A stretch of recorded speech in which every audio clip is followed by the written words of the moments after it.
folks, welcome back to Northwest Bushcraft. My daughter Emily and I, Emily's the glamorous camera assistant today.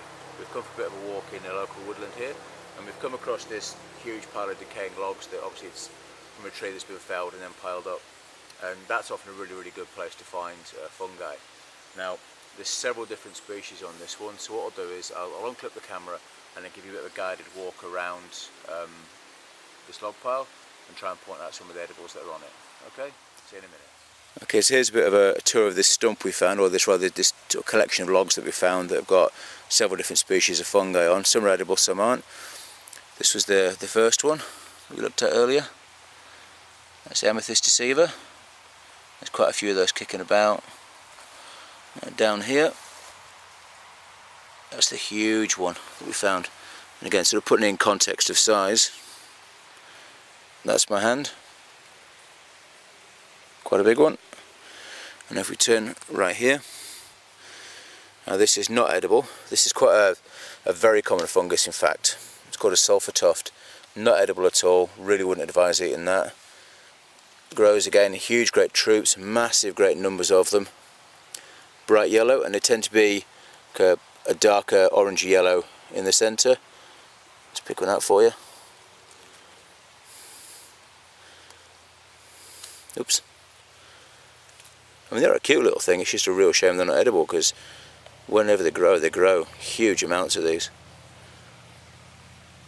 Okay, so that's sulphur tuft, can't be eating that.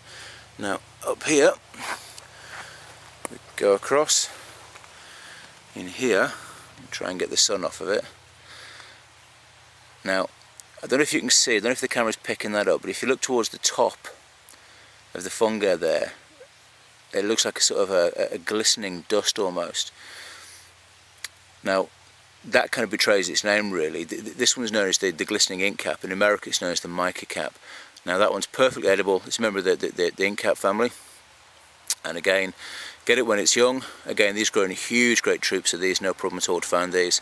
And so if you'll have a look for that sort of glistening, there you go, I think that's got it there, sort of glistening on top.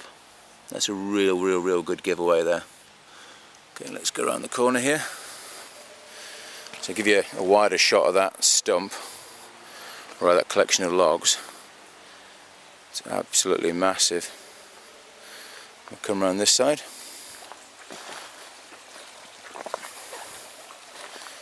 Go back down there. That was the yellow russulas we found. Down here. Then if we pan up, there's an absolute beastie in here. And that'd be a ganoderma there.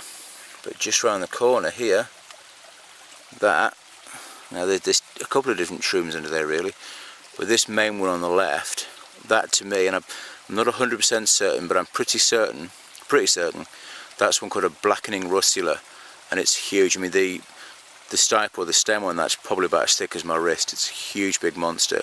And it's probably 6 or 7 inches across on the top.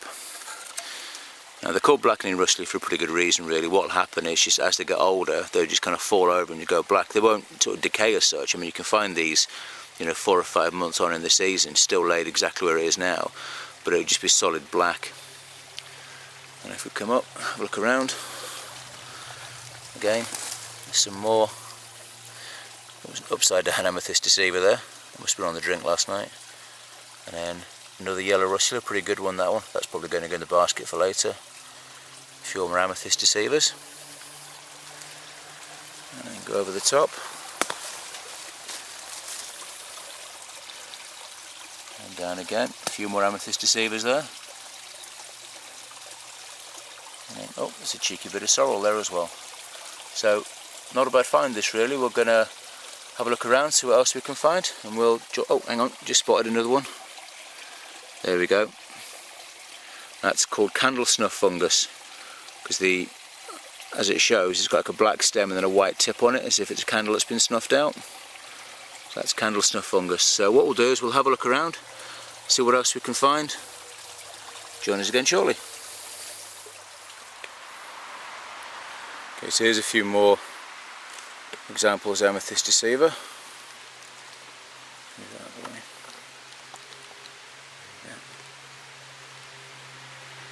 Amazing when the sunlight comes through them. Look at that one.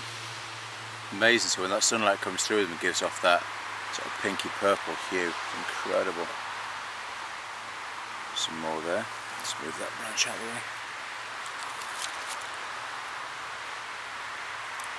So they almost look like a yellow, a purple chanterelle almost.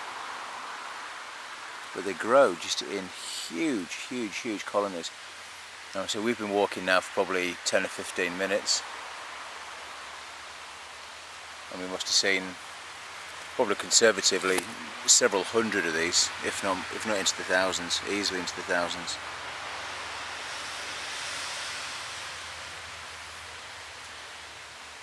Okay, so that's the amethyst deceiver.